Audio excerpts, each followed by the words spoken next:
Индекс НУР – сверхсовременный радар, который несколько лет собирали ведущие казахстанские и французские инженеры. Всем, чем покрыта и на чем держится установка, прочное железо и перевозящая станцию боевая машина – отечественная. Все, что внутри, от чипов до микросхем – французская. Производят уникальные локаторы на этом новом заводе близ Алматы. Такая радиолокационная установка уже 3 года стоит на боевом дежурстве в Астане. Совсем скоро индексы НУР закроют небо Алматы и Караганды.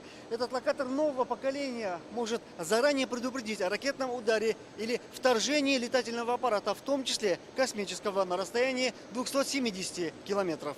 Ежегодно казахстанско-французское предприятие будет строить по 4 радара. Стоимость одного около $22 миллионов.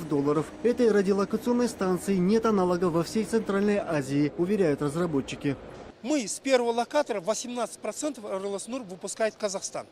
Это система государственного опознавания, естественно, система пароль, автомобильный базовый шасси КАМАЗ, который, как читаю, собирается. Платформы мы сделали сами, кунг изготовили для локатора сами и силовые дизель-генераторы. Вот теперь, построив этот завод, мы готовы принять технологию французской компании Thales. И с ними подписали 6 сентября 2012 году передачи технологий, договор, который будет осуществляться 4 этапа. Каждым этапом мы будем увеличивать казахстанскую составляющую, уменьшать французскую составляющую.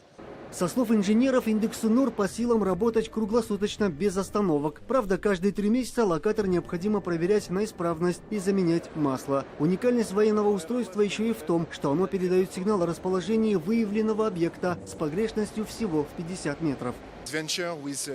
Та система, которую мы предлагаем казахстанской компании «Гранит», самая современная в мире. Данный проект предусматривает передачу и других технологий в будущем. Это позволит специалистам Казахстана получать опыт в этой области. Тем самым мы надеемся создать рабочие места в вашей стране. Мы будем стараться приносить сюда самые креативные технологии. Мы уже рассматриваем варианты нового сотрудничества и по другим видам оборудования. Новое производство по созданию радиолокационных станций нового образца создало 150 рабочих мест и теперь позволит отечественным инженерам перенимать опыт у французских коллег по внедрению современных технологий. Уникальные радары индекс НУР станут достойным дополнением к системе противовоздушной обороны, находящейся на вооружении, и, безусловно, позволят усилить защиту казахстанского неба.